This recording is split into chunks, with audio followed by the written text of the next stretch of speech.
wonderful.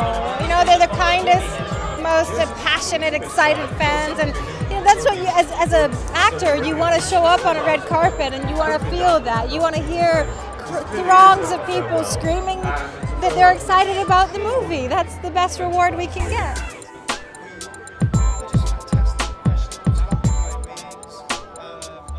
I would never have thought when I started this journey when I was 21 that I would be standing here at 37 talking about the same character. But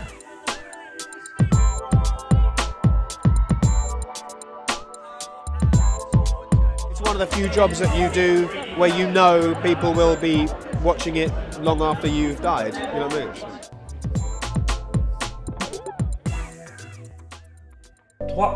3, 2, 1, action.